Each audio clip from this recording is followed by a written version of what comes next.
Good evening. My name is Patrick Skeen and it's my great pleasure to welcome you to the Wang Gungwu Lecture, an initiative of the National Foundation for Australia-China Relations in partnership with the ABC. Tonight's event is the fourth Wang Gungwu Lecture, which is an annual celebration and acknowledgement of the substantial and long-standing contributions of Chinese Australians to Australian life. And tonight's theme is the Chinese Australian community's contribution to sport, a topic close to my heart. Our keynote speaker this evening is Melissa Wu, who is Australian Olympic royalty. Today I'd like to talk about the journey that took a 16-year-old girl from Richmond, Sydney, to the Beijing Olympics. My grandparents and my dad migrated to Australia in the 1970s from Burma. They moved to the small suburb of Richmond in Greater Western Sydney, where they lived in the same house for over 50 years. I was always very close with my grandparents and spent a lot of time with them at their house. My father is of Chinese heritage, but my mother's family had been in Australia for several generations. My mum has always embraced the Chinese culture and the family values that my grandparents and our family share. Interestingly, of my parents, it's always been my mum who has been a big driving force in us celebrating and maintaining our Chinese family values. I convinced my parents to let me start diving when I imagined what a rush it would be to jump from a platform that was 10 metres high. They took me to my first session in Parramatta and I ended up falling in love. Little did I know at that point the amount of strength, power and physical resilience required for diving, or that the sport would completely change my life. When I was 8, the Olympics were held in Sydney. My grandpa had gotten tickets to the closing ceremony. Of all of the members of our family, including my siblings, cousins, second cousins, aunts, and my own grandma, he chose me to go with him. After that, it was as if a switch inside me had flipped, and all of a sudden I had a burning desire to become an Olympian. When I was 12, I was given the opportunity of a lifetime to join the junior squad in the Australian Institute of Sport diving program in Brisbane. It was the chance to train alongside Australia's diving Olympians and Olympic medalists. It's also when I started diving under my coach, Shangning Chen. At that time, his English was quite limited. Although I can't understand or speak Cantonese or Mandarin, we both spoke diving and we made a great team. And one of the reasons we worked so well together was because I understood what he expected of me: to be diligent, driven, and resilient. These were the very same values I'd grown up with, thanks to my grandparents and parents. Being able to understand the work ethic and mental fortitude of these Chinese athletes from this cultural level made me realise that I'd grown up with similar values, which helped me believe that I too could be like them and compete for Australia at the highest level.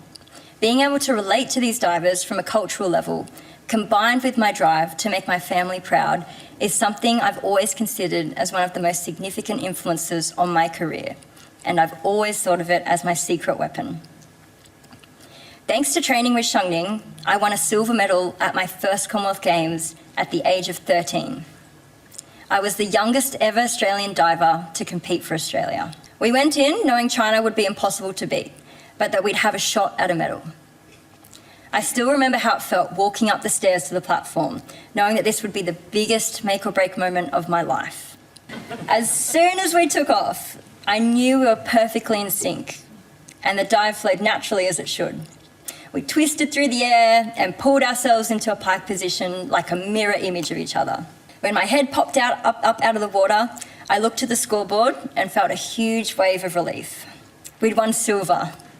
In doing so, I had made my family proud, and winning Olympic silver with them watching in the crowd was one of the best moments of my life. I'm the first Australian Olympic diver to compete at 5 Olympics, and I've had an international career spanning 18 years, which is a very, very long time throwing yourself headfirst off a 10-metre platform. Throughout my career, I've encountered numerous challenges that I wasn't sure I could overcome, including injuries, disappointing results, ongoing competition anxiety, and family tragedy. I lost my younger sister Kirsten in 2014 and my grandma in 2021, 6 months before the Tokyo Olympics. Coping with their loss taught me to never take a single day for granted, and in doing so, gave me the strength to put in the work required to make the changes I had to make in order to achieve my dream. At the Tokyo 2020 Olympics, I was finally able to win a bronze medal. Even though Kirsten and my grandma were no longer with us, I felt like they were lending me their strength when I was up on the platform. Everything that I learned as a child and during my career as an athlete did not disappear when I stepped off the platform. Instead, it became the foundation for my next chapter, building my career beyond sport. I own a strength and conditioning gym and weightlifting club in Kings Park in Sydney with my brother Joshua and sister Madeline. If there's one thing that our Chinese heritage taught us from a young age, it's the strength and loyalty of family. And that is the foundation of our business. Just as in my childhood home, connection and understanding far outweigh any differences. We may come from different backgrounds and speak different languages, but the respect and support we have for one another make it a place where everyone belongs. Every step of my journey has been guided by the values of my family and by my Chinese heritage. I will always be proud of my Chinese heritage, and I intend on passing on our family traditions to future Wu generations and instilling in all of the athletes I coach the values that my grandparents and entire family taught me, ensuring that they live on in future generations. It has been a huge honour to represent the Chinese Australian community and to give this lecture tonight. Thank you.